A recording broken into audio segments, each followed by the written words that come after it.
Hola bonicors, com esteu? Perdoneu que estigui en el micro així, però és que se m'ha trencat el trípode, aleshores he de comprar un altre i estaré així en el micro. Per lo menos aquesta setmana estaré així. Parec una presentadora de televisió, una reportera.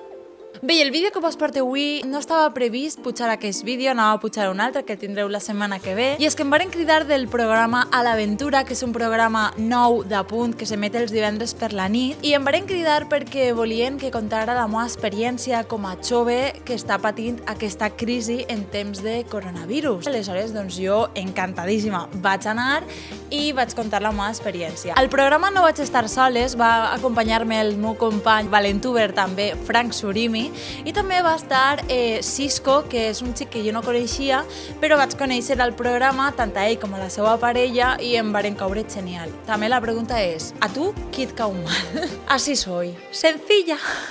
Abans de donar pas al vídeo, volia donar les gràcies a Amparo Fernández, que va ser la periodista que ens va entrevistar i també la persona que ens va contactar a cadascú de nosaltres. Sobretot també a tot l'equip de A l'Aventura per haver-nos fet sentir com a casa. I sobretot una menció especial a Sergi Moyano, perquè va ser el culpable pel qual jo estiguera allí al programa. I ja està, no vull enrotllar-me més, vaig a donar-vos pas al vídeo, així que endavant en el vídeo.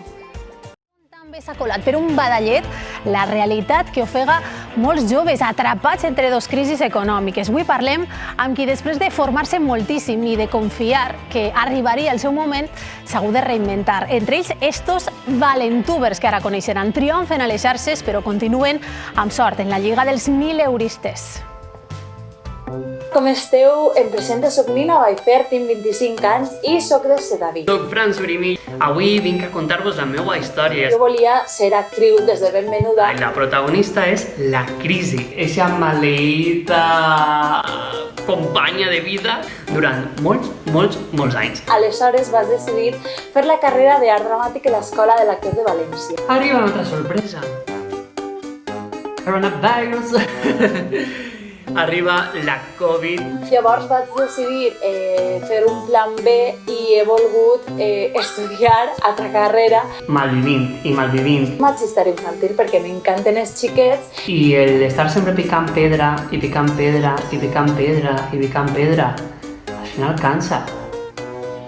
Ara de seguida els veurem ací al plató de l'Aventura en 3 dimensions.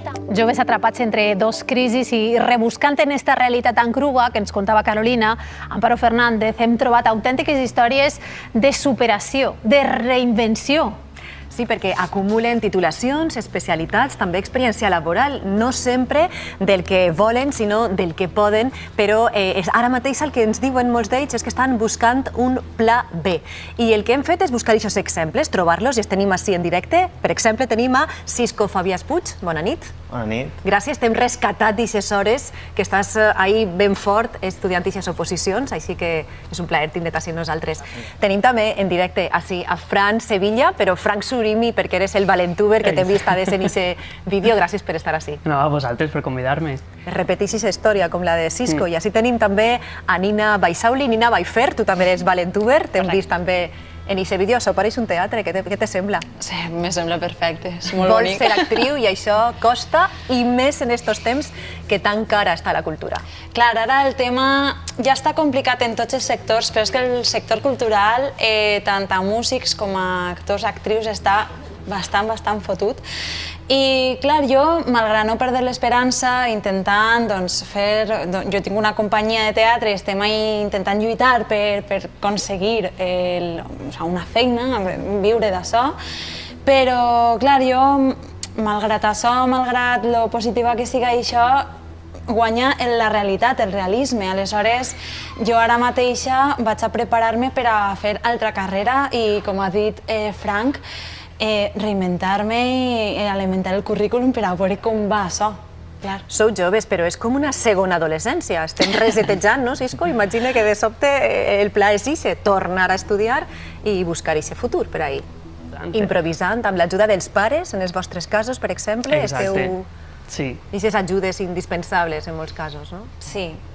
Al cap i a la fi, estem estudiant, estem patint aquesta crisi i volem eixir del niu, com bé diu Marta, volem eixir del niu i volem independitzar-se i ja mos sap mal que els nostres pares ens ajuden. Sí que és genial que tinguem uns pares que ens puguen ajudar, però arriba ja el moment Que ho vol volar. Que volem volar, clar.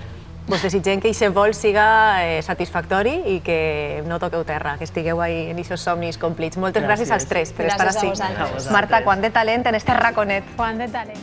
I fins així el vídeo d'avui, espero que vos hagi agradat i si és així li doneu un bon m'agrada, li doneu a la campaneta per a que vos avise dels vídeos i sobretot se subscriviu al meu canal i si vos ha agradat, doncs no estaria de pas compartir-ho als vostres amics, als vostres familiars i al vostre entorn en general i ja està, mos veig en el pròxim vídeo, passeu molt bona setmana, cuideu-se moltíssim i que vagi molt bé la vida. Adeu!